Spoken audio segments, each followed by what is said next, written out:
Oy guys, welcome back again sa Christmas Child in the house at ngayon ituturo ko sa inyo para i-fix yung GCash wallet application nyo kasi nga meron tayo dito ang nakalagay na developers option which is hindi siya mag-run, hindi mag-open yung GCash wallet application natin. Okay, ano bang gagawin natin? Baka naman meron tayong nagalaw sa setting ng phone natin kaya naman hindi gumagana yung application natin.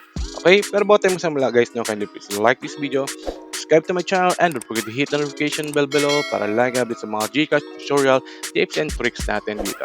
Okay, so number one again, no, kapag ayaw mag-run ng GCash wallet application nyo, try nyo munang i-uninstall and then install nyo ulit galing sa Play Store. Okay, kung hindi pa rin talaga gumagana yon, ang number 2 step na gagawin nyo is punta kayo sa setting nyo ng phone setting which is this one. And then after that guys, no, hanapin nyo lang yung ating about natin, about phone.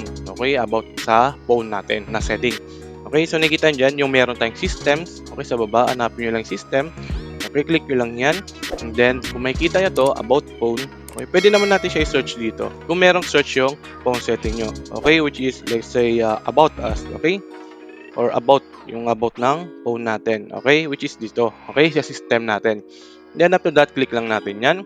And then, nakikita nyo dito, dapat yan ay hindi siya naka-developers option. Okay? Malalaman natin yan kung naka-developers option kapag i-click natin yung build number. Okay? So, nakalagay dito, you are developer. Okay, ibig sabihin naka-enable pala yung developers option natin kaya hindi mag-run si GCash kasi nga for security purpose ni GCash. Again guys, no disclaimer lang, this video is for educational and entertainment purpose only. Okay, so ang gagawin natin dyan, babalik tayo dito.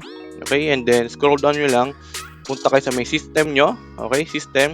And then nakita nyo meron tayong nakalagay na developer options. Okay, click lang natin yan. Kailangan natin siyang i-disable para makapag-run or mag-start yung GCash wallet application natin. Okay, and then nakita nyo naka-enable. Okay, meaning to say na gumagana yung developers option natin. Kailangan lang natin siyang i-disable. Okay, once na disable natin yan, dapat or make sure na hindi natin makikita yung developers option dito sa menu na to. Okay, and then let's try na i-open natin yung GCash wallet application natin kung gagana na at mag-run na siya. Okay, well as you can see guys, no, success yung fix natin ng developers option.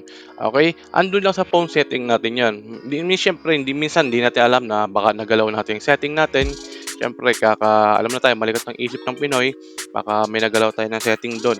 Okay, so as you can see, working na yung GCash natin. Sana gumana rin yung sa inyo or na-fix na kung meron kayong ganitong issue in terms kay GCash developers option na issue. Okay, so yun guys, no, kung nakatulong sa itong video na po. Wait lang, may papakita pala ako sa inyo guys, no? Meron tayong bonus dito sa ating GCash. Okay, kapag dating nyo sa may view all and then scroll down lang kayo, makikita nyo meron tayong games dyan. Sa games na yan guys, no, marami tayong bonus na free na makukuha. I-claim nyo lang and then laruin nyo and then out na kayo. Okay, so bonus tips lang sa inyo ni Cruzmac yan. Okay, so again, no, kung nakatulong sa itong video na to para ma-fix yung GCash wallet application nyo sa napakabilis at napakadaling parang lamang, kindly please like this video, subscribe to my channel, and don't forget to hit the notification bell below para lagi update sa mga GCash tutorial, tips, and tricks dito sa ating channel. Yun lang, no, Cruzmac in the house. Yes, and this video. Salamat and cheers. Bye-bye.